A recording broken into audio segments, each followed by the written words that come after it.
आज की financial series में जानेंगे तेजी से वेल्थ बनाने का कॉन्सेप्ट। इस वीडियो में ना हम किसी स्टॉक्स के बारे में बात करेंगे और ना किसी म्यूचुअल फंड के बारे में और ना ही किसी एक पर्टिकुलर बिजनेस के बारे में। इस वीडियो में हम सिर्फ ये जानेंगे कि तेजी से वेल्थ बनाया कैसे जा सकता है। उसके कॉन्सेप्ट को समझेंगे कि जितने तेजी से अमीर बनने वाले वेल्थी पर्सन है, चाहे वो बिल गेट्स हो, एलोन मस्क हो, मार्क जकरबर्ग या जेफ बेजोस हो, इनके पीछे का वो कौन सा सीक्रेट्स है वेल्थ बिल्डिंग का, आज की इस वीडियो में जानेंगे। तो फिर चलिए आज की फाइनेंशियल सीरीज को कंटिन्यू करते हैं। आप अब तक सोच रहे थे कि 25,000 की मंथली SIP शुरू करके अगले 25 सालों में 15% रिटर्न के साथ 8 करोड़ का वेल्थ बना लेंगे, जो कि ये सही भी है। लेकिन उनके लिए जो ज़्यादा इफोर्ट्स नहीं लगाना चाहते हैं या लॉन्ग टर्म में वेल्थ बनाना चाहते हैं, या फिर आप ये सोच रहे थे जो 17 से 22-23 एज के हैं कि पहले मैं जॉब की तैयारी कर लूँ और उसके बाद जॉब मिलने पर मैं धीरे धीरे जॉब अपग्रेड करता रहूँगा और मैं अमीर हो जाऊँगा, या इस तरीके से मैं वेल्थ बिल्ड कर लूँगा।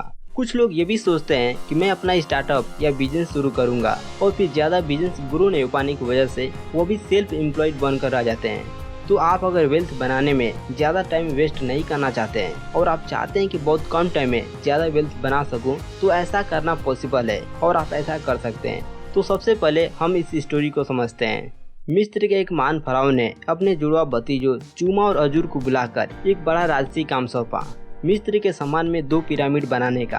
हर भतीजे के पिरामिड के पूरा होने पर फराओ ने प्रत्येक को तत्काल राजा का पद देने का वादा किया, भरपूर दौलत के साथ। बट कंडीशन यह भी था कि उन दोनों को ही अपना अपना पिरामिड अकेले ही बनाना है। 18 ईयर्स के चूमा और अजूर को यह बात समझ आ गई कि पिरामिड बनाने में उनकी पूरी जिंदगी लग जाएगी, लेकिन फिर भी वो दोनों चुनौती को स्वीकार किए और वहाँ से चल दिए।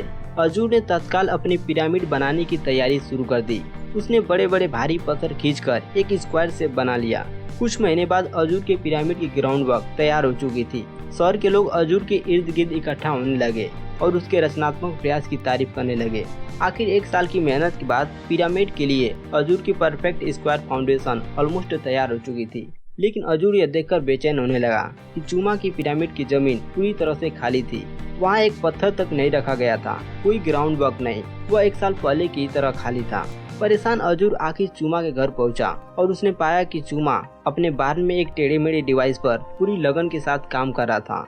अजूर ने कहा, चूमा तुम ये क्या कर रहे हो? तुम्हें फराओं के लिए एक पिरामिड बनाना था और तुम खुद को एक बार्न में बंद करके इस पागलों सी मशीन को बनाने में अपना टाइम क्यों वेस्ट कर रहे हो?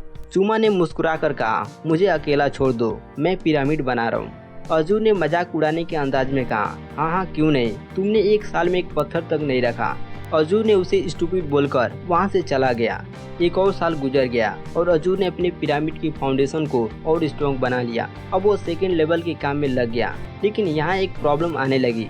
दरअसल पत्थर इतने भारी थे कि वह उन्हें पिरामिड के 2nd लेवल की हाइट तक उठा ही नहीं पा रहा था। उसे भारी पत्थरों को ऊपर रखने के लिए ज्यादा ताकत की जरूरत थी। ऐसा करने के लिए उसने मिस्र के एक सबसे ताकतवर इंसान बेनू की हेल्प ली।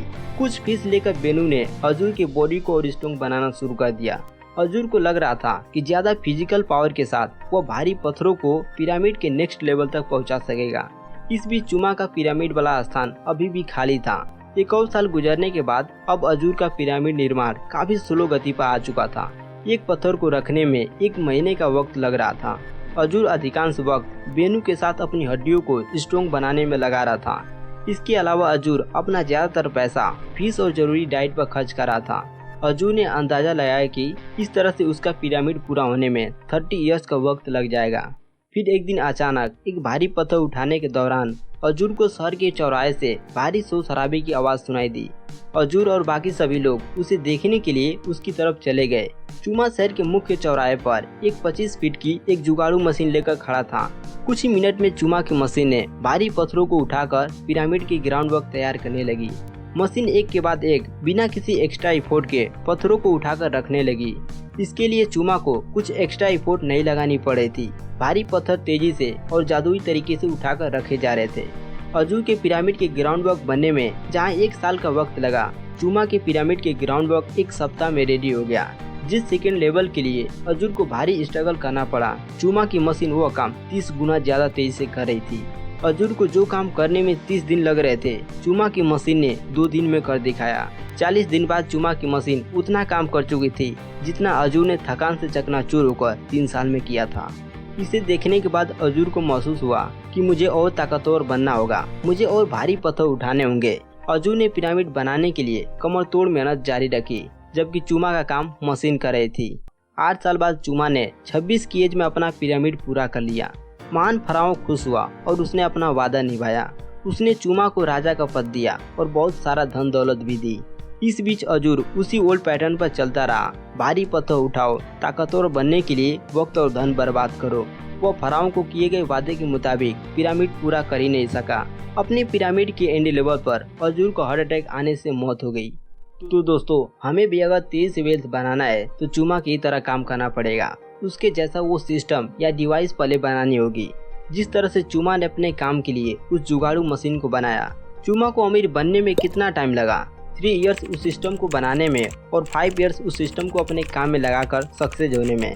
तो आपको भी वो बेहतर प्रोडक्ट या कोई ऐसी बेहतर डिवाइस को क्रिएट करना होगा जो आपके काम को दूसरों से बेहतर बना सके।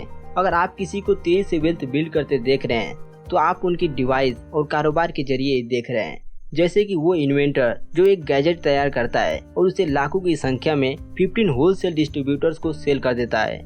वो व्यक्ति जो एक सेलफोन एप्लीकेशन बनाकर उसे 50,000 टाइम सेल करता है। वो व्यक्ति जिसने एक सॉफ्टवेयर कंपनी बनाई और बाद में दुनिया का सबसे अमीर व्यक्ति बन गया। अपनी फेवरेट बास्केटबॉल टीम को सुनने के लिए एक वेबसाइट बनाने वाला व्यक्ति जिसने बाद में कंपनी को 5.5 बिलियन डॉलर्स में सेल किया। तो ऐसे बहुत से रिच लोग हैं जिन्होंने कुछ इसी तरह से अपना डिवाइस या बिजनेस शुरू करके अपने आप को रिच बनाया। अगर आपको तेजी से वेल्थ बनाने का कोई आइडियाज नहीं मिला है तो मैं आपको कुछ 2 से 3 आइडियाज शेयर कर देता हूँ। Number 1, rental system. Real estate एक तरह की रेंटल सिस्टम है। इसमें आप 2 तरह से इनकम बना सकते हैं, एक कैपिटल एप्रिसिएशन से और सेकेंड रेंटल इनकम से। जब किसी प्रॉपर्टी को बाई करके उसे होल्ड किए रहते हैं और जब उसकी वैल्यू बढ़ती है तब उसे ऊंचे दामों में सेल कर देते हैं, तो वहाँ से आपको कैपिटल एप्रिसिएशन का बेनिफिट मिलता है। एंड आप किसी ऑफिस, फ्लैट्स या हाउस को रेंट पर दे देते हैं तो वहाँ से आपको रेंटल इनकम का बेनिफिट होता है। रियल एस्टेट के अलावा आप और भी बाकी चीज़ों को रेंटल सिस्टम बना सकते हैं, जैसे लीज, रॉयल्टी पेमेंट्स, लाइसेंसिंग।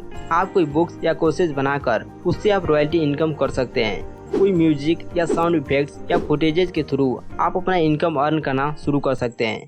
ये सोर्सेज ऐसे हैं जो आपको लाइफ टाइम इनकम बना कर देते रहेंगे। नंबर 2, कंप्यूटर या सॉफ्टवेयर सिस्टम।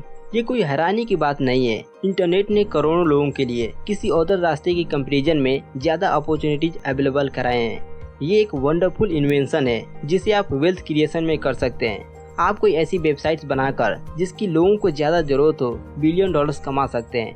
आप चाहें तो गेम्स बनाकर भी मिलियंस या बिलियन डॉलर्स अर्न कर सकते हैं। सॉफ्टवेयर मिलियनियर्स पहले हमारे और आपके जैसे एक एवरेज पर्सन ही थे जो आज अमीर बने हैं। Number 3, content system. पहले के टाइम पर आपको कंटेंट के जरिए अमीर बनने के लिए पब्लिशर या एक सक्सेसफुल ऑथर होना जरूरी था, बट आज के डेट में ऐसा कुछ भी नहीं है। हैरी पॉटर ब्रांड के ऑथर J.K. रोलिंग ने अपनी बुक की 600 मिलियन कॉपीज 84 से ज्यादा डिफरेंट लैंग्वेजेज में सेल करके अरबपति बन चुकी हैं। कंटेंट बनाकर आप कई तरह से मोनेटाइज कर सकते हैं, सोशल नेटवर्क के जरिए, फेसबुक, इंस्टाग्राम, यूट्यूब चैनल या ऑनलाइन मैगजीन्स के थ्रू। कंटेंट का अस्तित्व वक्त गुजरने के बाद भी कायम रहता है। तो दोस्तों, आई होप कि आपको ये वीडियो पसंद आया होगा, और अगर पसंद आया है तो आप इस वीडियो को लाइक कर सकते हैं और अपने फ्रेंड्स या फैमिली मेंबर के साथ शेयर कर सकते हैं। और अब अगर आप फाइनेंशियल फ्रीडम के ऊपर और भी वीडियो देखना चाहते हैं तो आप इसे चेकआउट कर सकते हैं। तो फाइनली इस चैनल को सब्सक्राइब कर लीजिए और नोटिफिकेशन को भी ऑन कर लीजिए हमारे लेटेस्ट फाइनेंशियल चीज को देखने के लिए। तो इसी तरह सीखते रहें, अपने स्किल को इम्प्रूव करते रहें एंड उसे इम्प्लीमेंट करते रहें। फिर आपसे मिलते हैं एक नए टॉपिक के साथ।